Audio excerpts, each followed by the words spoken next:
Bem-vindo ao Papo Espírita, a espiritualidade na sua vida.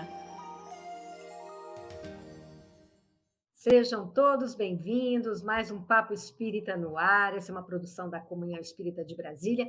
E o nosso tema de hoje, Evangelho no Lar. E nós trouxemos aqui, além das nossas colaboradoras, Thelma Alves e Miriam dos Anjos, o nosso convidado especial, Alain Correia, que é dirigente, o atual dirigente do Grupo Ramiro Gama, o Grupo Ramiro Gama, é o grupo mais antigo da Comunhão Espírita de Brasília, está completando, no dia 12 de julho, 40 anos de existência, de implantação do Evangelho no Lar, e nós vamos falar com Alain Correia sobre essa terapêutica que nos é ensinada pela doutrina espírita. Bem-vindo, Alain, tudo bem? Tudo bem, obrigado pela oportunidade, em nome do grupo Ramiro Gama, grupo de implantação do Evangelho no Lar, que só tem nos trazido imensas alegrias. E aí eu fico contente, ficamos, na verdade, em nome do grupo, por essa oportunidade que temos de estarmos aqui. Poder falar algo a respeito de tão importante atividade dentro do lar.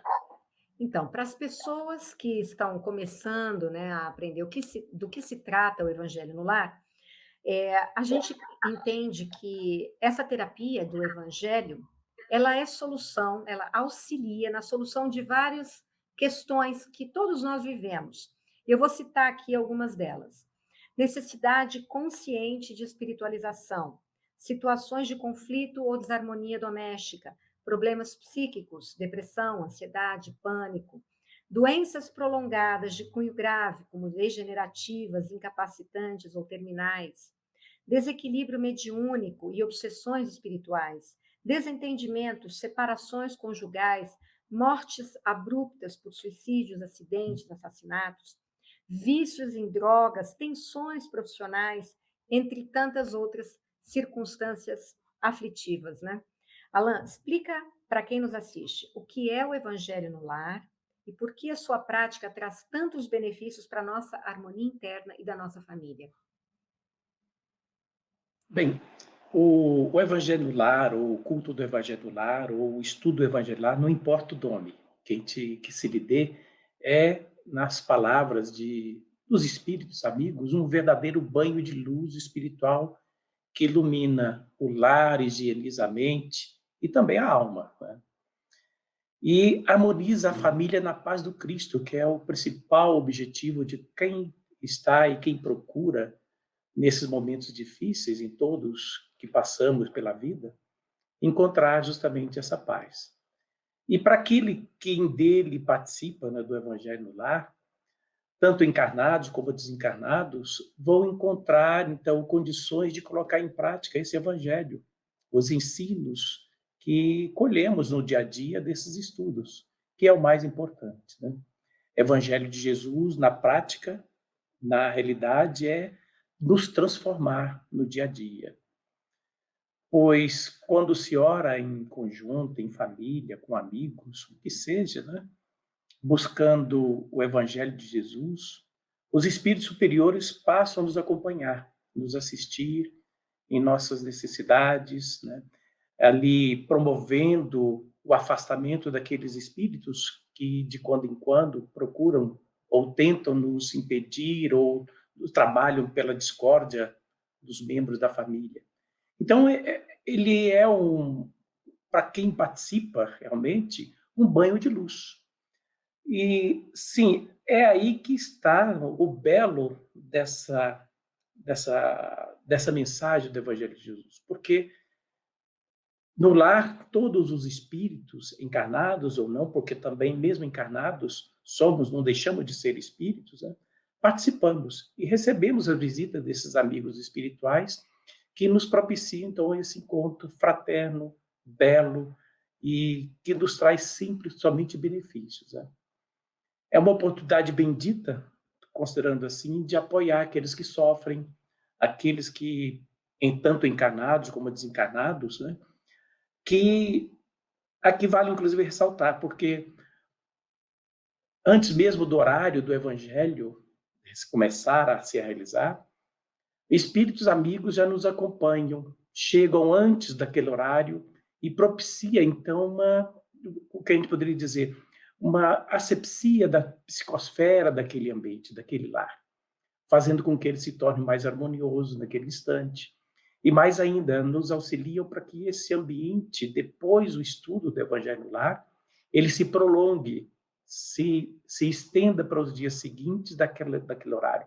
Mesmo nas reuniões simples, digamos 30 minutos, com a família pequena, 30 minutos, 40 minutos, os benefícios são imensuráveis, né? Porque a gente percebe que há uma harmonia logo depois daquele estudo, né? O que recomendamos é que a família procure escolher um dia e horário que seja mais propício para que todos os membros, se não a maioria, possam estar juntos e assim parar um momento para refletir a respeito das suas dificuldades, a respeito das suas necessidades, à luz do Evangelho de Jesus, que é o importante. Então, são momentos assim marcantes no nosso dia a dia. E à medida que vai se tornando um hábito, a gente vai percebendo que aquilo melhora o ambiente do próprio lar, melhora, tanto que alguns de vez em quando recebem visita, poxa, mas o que houve? Tá tão agradável ficar aqui na sua casa, né? E aí se expressa, não, aqui nessa casa nós fazemos o evangelho do lar, né? Qual E é o roteiro, lembrando, Alain, que vocês usam? Qual o roteiro para fazer o evangelho? o roteiro é bem simples, né? A única coisa que nós pedimos é que as pessoas escolham dia e horário para começar a fazer. Digamos, segunda-feira, 8 horas da noite, ser o melhor horário, o melhor dia da semana, então que se fixe aquele dia e horário para se fazer o evangelho no lar.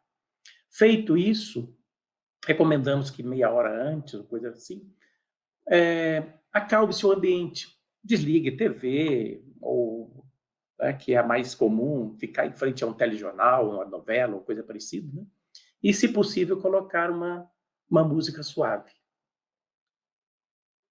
Quando der o horário, realmente, então inicia-se com uma leitura breve, tipo Pão Nosso, Vinha de Luz, quem tiver, ou quem não tem, por exemplo, tem família aí que não é espírita, então usa aquele do Pastorino, que é Minuto de Sabedoria, que também é muito bom, que é excelente, que qualquer mensagem que se abre serve para a gente, em qualquer momento. Então, esse já seria o início do Evangelho. Faça-se, então, uma oração de início, pedindo para que nos ampare, os Espíritos nos amparem, nos assistam naquele instante, nos intuam para que nós possamos receber desses momentos de confraternização, né, com o Evangelho, feito e fazemos uma leitura do Evangelho propriamente dito. Naturalmente, vamos encontrar famílias que nem todos têm a mesma religião.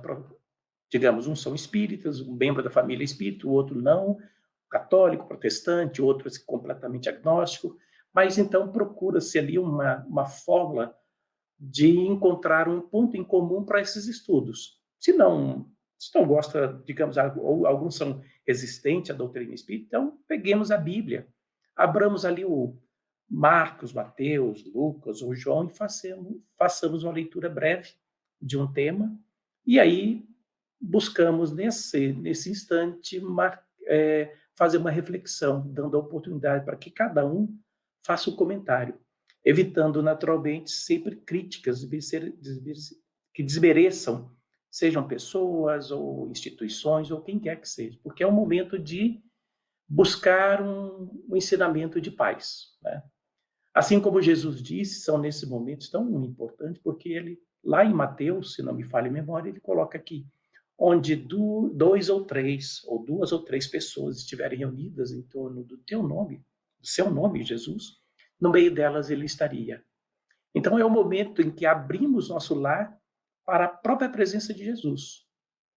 Feito, então, esses comentários do tema escolhido, faça novamente uma prece de encerramento e procura se manter, né?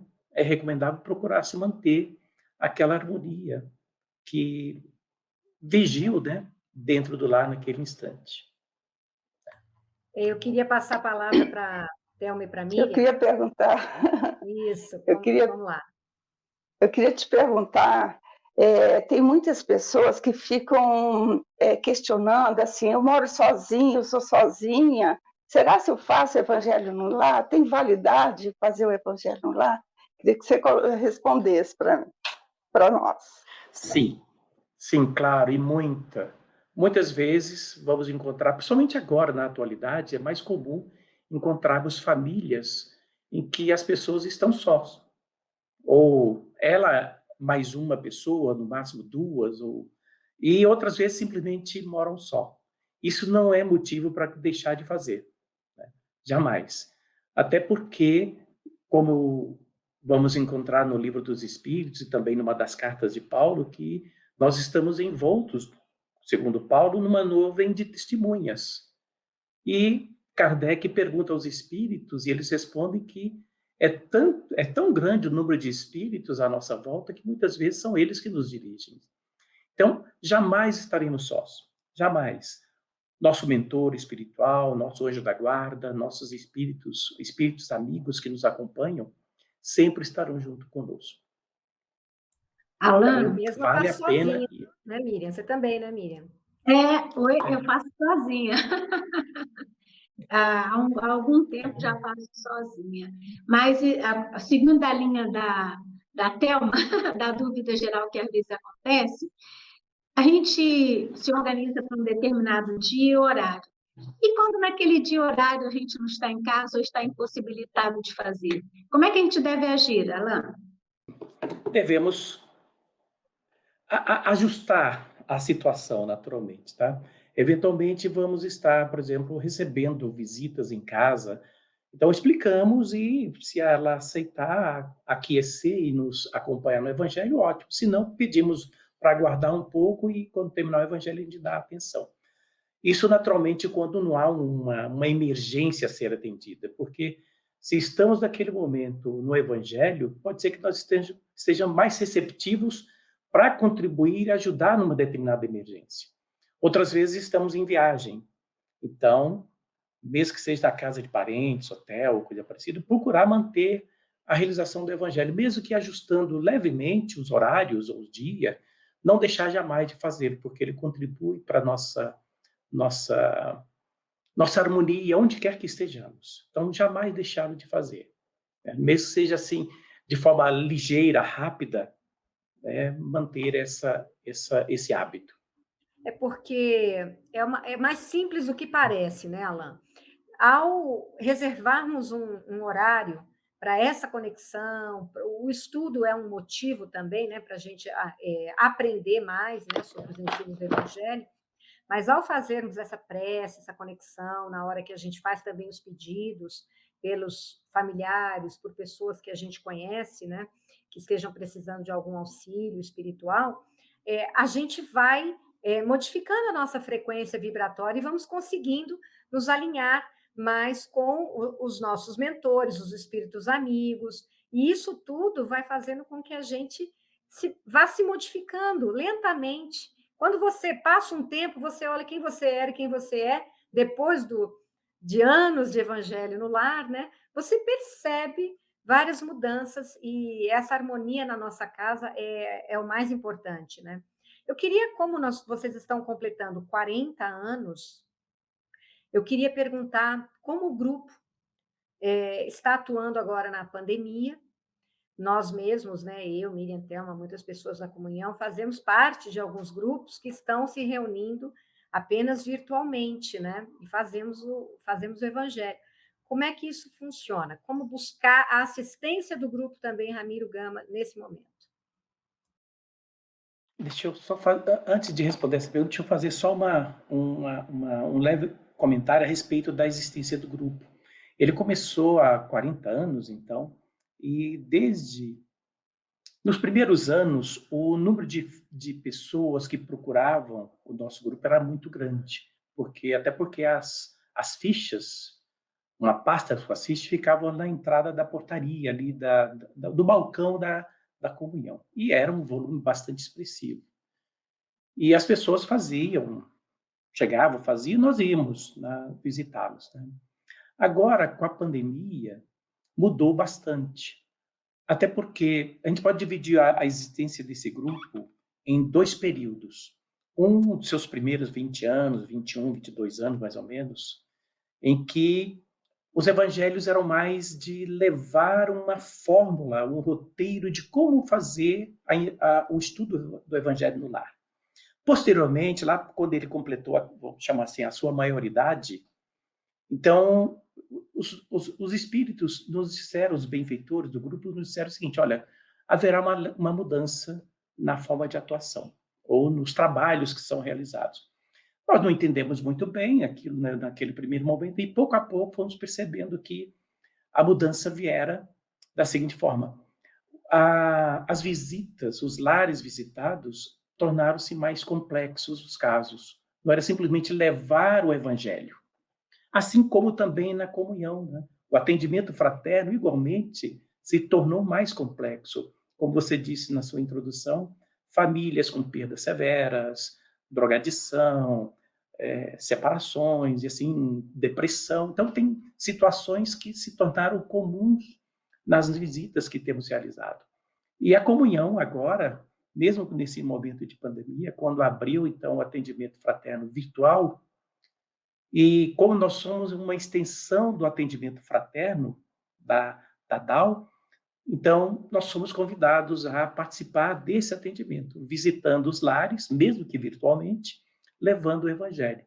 E, de certa forma, tem sido uma experiência boa, porque, embora não seja aquele calor, né, aquele aconchego dentro do lar que nós visitamos, né, com a presença desses amigos que nos recebem, abrem suas portas para que nós possamos levar o Evangelho de Jesus, mas abrem virtualmente, né, seus lares para que possamos, então, comentar, fazer alguns comentários a respeito do Evangelho e incentivá-los que eles prossigam nesses estudos, que é importante. Então, nós chegamos neles, aos lares, a partir do atendimento fraterno da comunhão, virtual ou presencial, em alguns casos que tem, né? Então, assim, aquelas pessoas que chegam ao atendimento fraterno com questões mais severas, e que não conhecem a terapia do Evangelho no lar, podem pedir no atendimento fraterno para que um grupo, acho que é mais de um grupo, né? O Ramiro Gama é o mais antigo deles, possa fazer essa apresentação. É isso, né? Sim, sim, é isso aí. O Ramiro Gama é aquele que faz o atendimento a partir digamos assim, que faz as visitas a partir do atendimento fraterno da comunhão, da tal. Tem os 2 outros grupos também que fazem evangelho no lar, na comunhão. Um que atende aos frequentadores do estudo sistematizado da doutrina espírita, digamos, aqueles que fazem parte desses grupos de estudo sistematizado, e outro vinculado ao Alta de Souza, ao programa Alta de Souza, né? Então, são, digamos, a palavra não é muito bem essa, mas são públicos diferentes.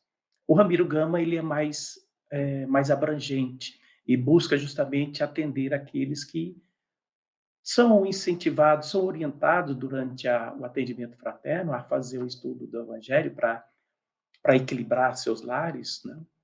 E quando eles não conseguem, a situação é muito mais complexa do que eles possam eventualmente fazer sozinhos, então somos convidados por orientação do atendente fraterno. Ele orienta, então, a família: olha, então vamos fazer uma inscrição aqui para o atendimento fraterno, também para fazer o estudo do Evangelho. Tudo bem? Então, tudo bem. Então, é nesse momento que nós entramos, fazemos contato com a família, explicamos o que é, para que serve, e aí fazemos a visita, levando a eles, então, essa... Miriam, quer colocar alguma coisa? Não, eu queria fazer um comentário que, enquanto Alain falava da implantação do Evangelho, comecei a me lembrar da minha implantação do Evangelho, né? Quando meus filhos ainda eram pequenos e tudo mais. No começo, era um dever, né? Então, naquele determinado dia, naquele horário, interpretávamos como um dever. Então, reuníamos, fazíamos o Evangelho conforme orientado, mas, ao passar do tempo, a gente vai percebendo né, percebemos aqui em casa, na família, que o Evangelho, na verdade, é um estudo, é uma oportunidade que a gente se dá de parar todas as atividades que a gente esteja envolvido, naquele dia estudar. E à medida que a gente vai estudando, a gente vai também modificando, né? Porque passa de uma interpretação daquele texto do Evangelho para um olhar aquela mensagem do Evangelho. O que ela diz hoje no meu dia a dia, né? Em onde eu posso vê-la refletida nos meus comportamentos. Então, eu penso que o Evangelho, à medida que a gente vai fazendo, passa a mudar de nível no sentido de compreensão das suas finalidades, né? Da ligação com a espiritualidade amiga. Então, eu me lembrei exatamente disso. Essa foi uma experiência pessoal, mas imagino, Alan, que o grupo de vocês tenham atendido muitas famílias, não é? E sempre há uma transformação. A gente percebe na gente, imagine, né? Quando nos outros, em que a gente acaba podendo assistir, como é o caso de vocês. Existe alguma história, alguma vivência de vocês no grupo que tenha sido bastante marcante da implantação do Evangelho no caminhar daquela família? Você poderia contar? Tem uma que é, digamos assim, bastante interessante. É uma família que visitamos logo ali, ainda na antiga Vila Paranoá. Logo depois da ponte ali, da barragem de Paranoá. Era uma família, um casal que tinha vários filhos, acho que mais de 10 filhos. Né? E chegamos lá para fazer a primeira visita, encontramos a casa assim que não cabiam todos dentro da sala, porque eram filhos já casados, com maridos, esposas, tal, netos, então eram mais de 30 pessoas daquele evangelho. E foi uma experiência assim, bastante marcante, porque o casal, já com uma certa idade, mas ele trazia toda a sua família para participar do seu evangelho. As crianças, os adultos, já os outros. Então, foi uma experiência bastante gratificante. Quando você disse também das crianças participando, né, do evangelho, nós recomendamos que elas sejam sempre incentivadas a participar. Os adultos não temos como obrigá-los a participar. O incentivo aos adultos é pela nossa própria transformação, como você disse, Miriam. Pouco a pouco vamos nos transformando, vamos nos modificando a partir dos nossos pensamentos, que vão se reverberando nas palavras, nas atitudes, nos gestos e assim por diante. Essa modificação no dia a dia faz com que sejamos observados por pessoas que fulano está modificando, por que será? E aquilo acaba, então, abrindo oportunidade para comentar que é em função do Evangelho no lar. Né? E aí nós temos observado esses comportamentos das visitas que fazemos. Porque em cada lar nós procuramos fazer pelo menos 3 visitas.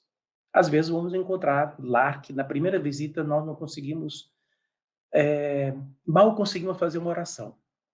Fazemos porque achamos que será melhor naquele ambiente. Mas porque passa por um drama tão marcante, tão significativo, que apenas ali emprestamos nossos ouvidos para ouvir as pessoas, seus dramas, suas necessidades, né?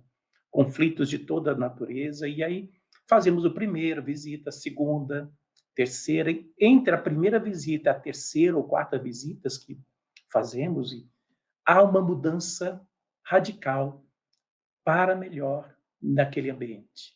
As pessoas se abrem, passam a a gente percebe que há uma modificação no comportamento, nas palavras, nas atitudes, a própria feição muda, transformando aquilo que era uma forma de tristeza, passa a mostrar uma alegria. Então, e assim acontece. A transformação é constante do Evangelho, pelo Evangelho. Thelma, quer comentar, fazer uma pergunta? Eu achei interessante. A questão do Evangelho, até como a Miriam colocou, eu acho importante a gente frisar o Evangelho, quando a gente começa a adotar o Evangelho no lar, ele vai fazendo parte da sua vida, já faz parte da sua rotina. Inclusive, assim, Na minha família, os meus amigos, familiares, no domingo à noite, ninguém nem liga para mim, porque eu não vou atender só depois, né, eu atendo. Então, assim, o pessoal já conhece a tua rotina, ou vem para participar. Então, assim, no começo é difícil, a gente sabe que tem certas dificuldades, mas a perseverança é necessária. E no caso do grupo do Ramiro, do Ala, que é dirigente, é um trabalho assim mais, eu vou dizer, mais árduo, porque como é atendido, são encaminhados pelos atendentes fraternos, são pessoas que vêm com diversas problemáticas, né, com contexto de obsessão, doença grave. Então, assim, e também a falta de conhecimento doutrinário, então, de qualquer religião. Então, para você quebrar esse gelo, é um trabalho, na verdade, árduo, e que exige a atuação da espiritualidade com vocês, como, né, trabalhadores, e como a espiritualidade no plano espiritual. Então, é todo um processo mesmo de trabalho, de conscientização, né? Thelma, posso só seguir o raciocínio da Thelma, pegar o ganchinho da Thelma? É interessante porque, às vezes, quando chegam na comunhão pessoas buscando auxílio, e é recomendado, entre outras coisas, a implantação do evangelho no lar, às vezes a pessoa, por falta de orientação, né, da doutrina, como funciona, quais são os propósitos, acha que é uma, eu vou chamar de ritual, mas fica muito feio, mas é porque está me faltando outra palavra. Naquele dia você tem que cumprir aquela tarefa, né? E se esquece que todos nós devemos ter uma parte ativa nessa melhora interna, né? Nessa melhora das nossas vibrações, para que a gente possa melhorar também as nossas companhias, né? Ao derredor de nós. Então, era só esse gancho, né? Que às vezes a gente acha que ao fazer o evangelho, tudo acontecerá de forma passiva. Era isso só. Desculpe, Alain. Não, mas é verdade o que vocês disseram, porque muitas vezes as pessoas acham, pô, meia hora toda semana, eu não tenho tempo para isso. Mas se pensarmos em tempo, uma semana tem aí 160 e poucas horas, 162 horas, né? Total. Se descontarmos se todos nós dormíssemos 8 horas por dia, sobraria um pouco mais de 100 horas ativas. E se pegarmos apenas 30 minutos por dia, ou por semana, melhor dizendo, para fazer o Evangelho no Lar, a gente vai perceber que é menos de 0,5% de todas as horas ativas. Então, e os benefícios são imensuráveis, né? Nós não somos capazes de calcular os benefícios do Evangelho no Lar. Naturalmente, como a Thelma disse, das dificuldades, dos obstáculos que devemos enfrentar quando começamos, um dos maiores obstáculos é o desânimo. A pessoa começa, não, hoje não vai dar, tem um filme que é muito bom, um jogo de futebol que é excelente e tal, deixa ele fazer um dia, deixa na próxima semana e assim por diante, e o desânimo faz morada do coração e aí passa aquilo, cai no esquecimento, né? Então, o que a gente recomenda é sempre que aquela atividade ela é de uma extrema importância, primeiro para nós mesmos, porque nós somos assistidos pelos nossos benfeitores no plano espiritual, espíritos amigos, anjo guardião, e assim, não importa o nome que demos, que vamos lhe dar. Mas é tão importante porque eles marcam em suas agendas, olha, tal dia, o evangelho de fulano, na casa de cicrano, nós estaremos lá, participando, porque temos a importância de assistir aquela família para que ela possa realmente se equilibrar, fugir a seus problemas, não fugir, mas vencer com maior facilidade seus problemas, suas dificuldades. Porque os problemas não deixarão de nos aparecer, mas as nossas fibras, se eu posso dizer assim, as nossas fibras espirituais estarão mais fortalecidas e nós então conseguiremos passar por essa dificuldade com maior facilidade, vencê-las e aprender com elas, que é o principal, né?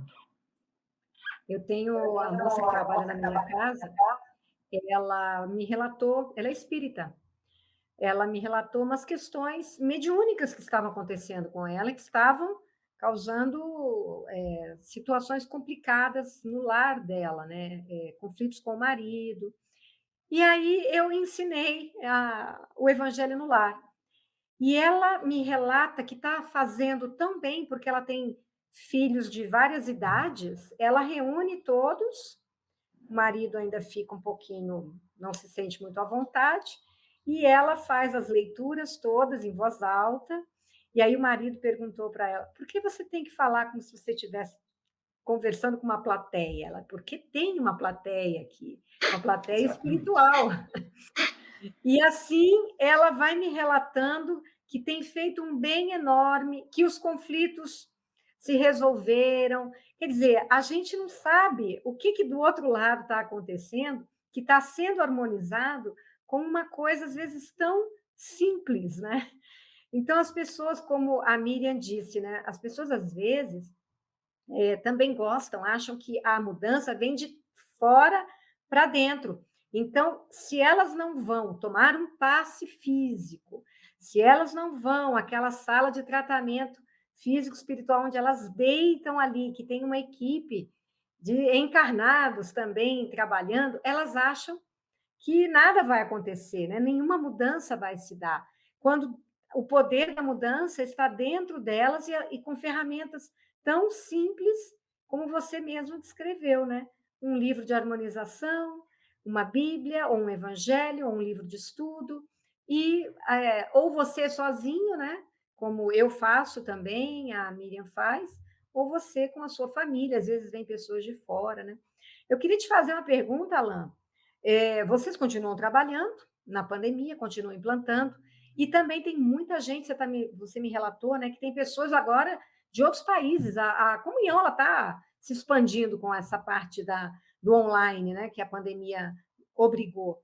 Então, conta essa experiência para nós, que é implantar o evangelho em pessoas em outros países. Nós tivemos já pelo menos 2 oportunidades, tem 2 outras que já fizemos contatos também para fazer essa implantação. Na verdade, a comunhão é tão belo, o trabalho da comunhão, que ela atrai pessoas do mundo todo para ser amparada, assistida nas suas dificuldades, assistem às palestras, né, da comunhão, acompanhando pelo YouTube e assim por diante. Então, a comunhão ela é um foco de luz nesse momento em que as pessoas procuram nas suas dificuldades. E nessas visitas que fizemos, uma a Portugal, em Sintra, outra lá nos Estados Unidos também, a recepção foi excelente, foi maravilhosa, porque as pessoas não, principalmente da Europa e também dos Estados Unidos, a dos Estados Unidos é uma pessoa brasileira, mas de Portugal não, era portuguesa realmente. E eles não têm ainda essa noção do que é a doutrina espírita no Brasil. E se surpreende quando nós falamos do espiritismo a respeito do Evangelho de Jesus, de como estudamos, de como os procuramos no nosso dia a dia colocá-lo em prática.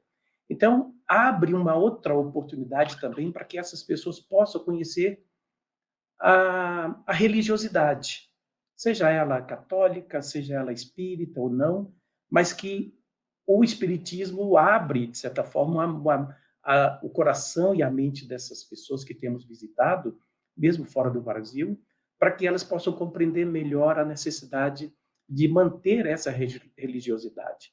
E aqui no Brasil não tem sido diferente. A comunhão tem recebido solicitações de Minas, São Paulo, Rio, Espírito Santo, Goiás, e sempre que nos passam, nós temos atendido também igualmente essas pessoas, essas famílias, né? E tem sido bastante gratificante. Não é, naturalmente, o mesmo que fazer uma visita presencial, mas tem sido de grande utilidade para aqueles que passam por momentos difíceis, nesse tempo difícil de Covid-19 também, né? Para tanto, nós nos preparamos. Todas as quartas-feiras também estamos fazendo nossas reuniões virtuais de estudo do Evangelho. Desde a criação do grupo, há 40 anos, todas as quartas-feiras, nos reunimos para estudar os evangelhos, né? Marcos, Mateus, Lucas, e também o livro dos Espíritos, o Evangelho segundo o Espiritismo.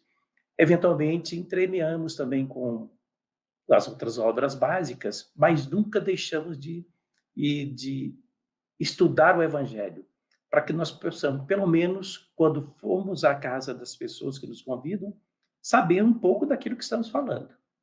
Não somos doutores no assunto, mas procuramos, pelo menos, refletir junto com eles daquilo que temos estudado. A gente está caminhando aqui para o final. Miriam e Thelma, com vocês. Não, eu achei fantástico, né, esse trabalho, né, do grupo que a Alan coordena, dirige, porque é muito importante mesmo, para aqueles que já conhecem a doutrina, para aqueles que não conhecem, né, tirar um pouco do preconceito, né?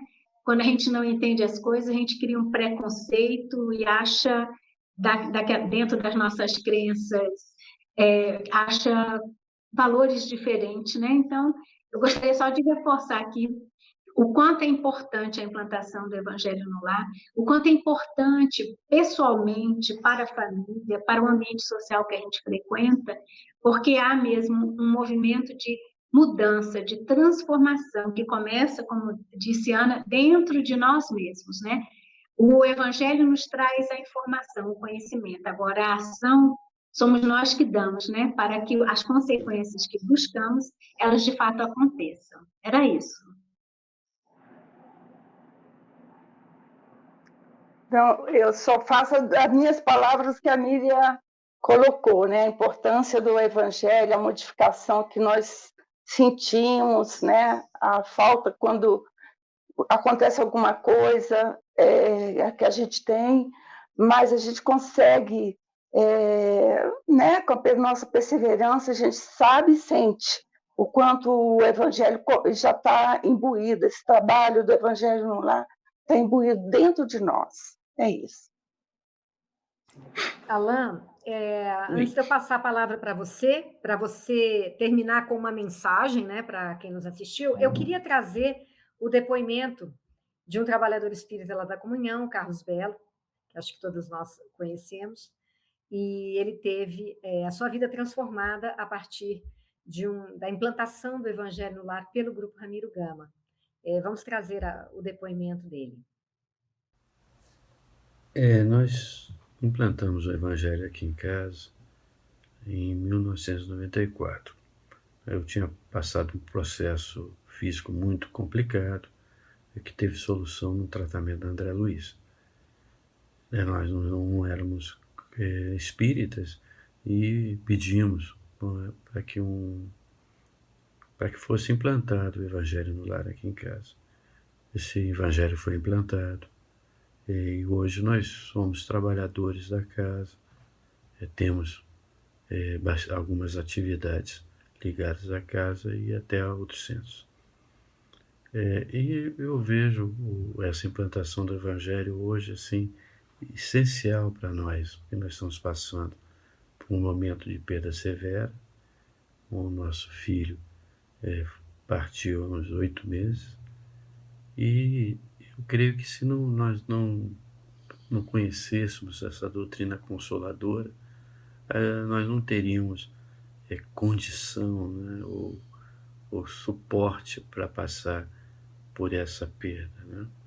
Hoje a gente está, embora saudoso, né, lógico, mas consciente que ele está bem, que nós vamos ficar bem e que tudo vai ficar bem. É bem tocante, né, o depoimento do Carlos.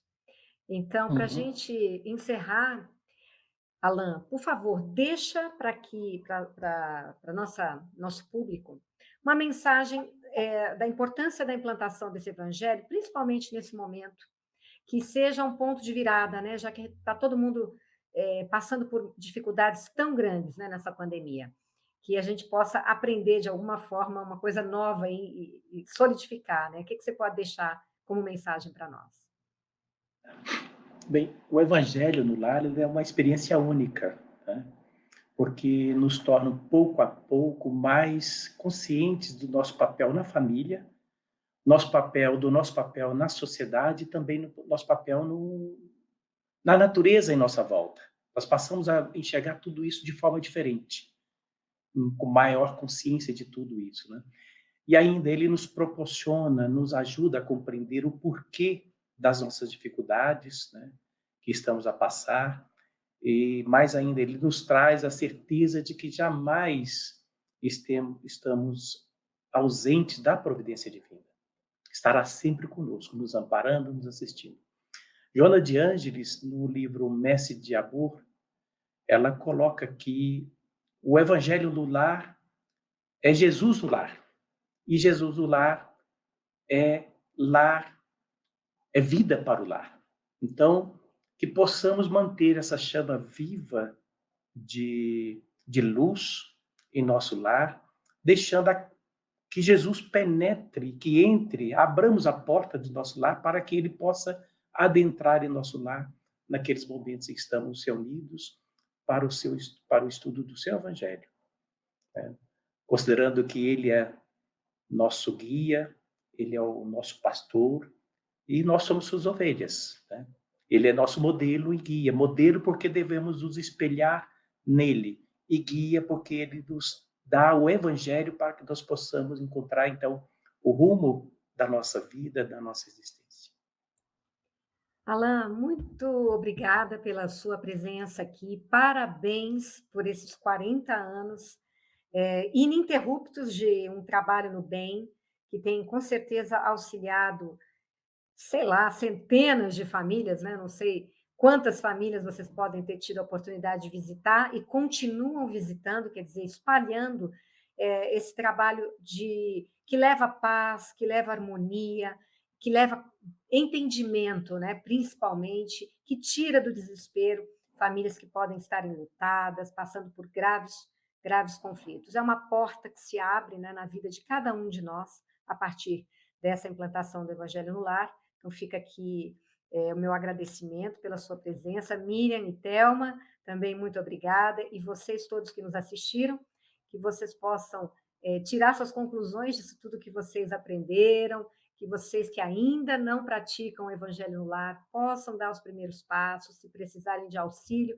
a Comunhão Espírita de Brasília está lá no seu atendimento fraterno para auxiliar também, né? Caso seja necessário que um grupo vá até a sua casa. Então, esperamos vocês na próxima quinta-feira, às 19 horas, no canal da Comunhão Espírita no YouTube. Não se esqueça de se inscrever no canal, deixar o seu like, comenta também para a gente, compartilha para quem você acha que vai gostar desse conteúdo.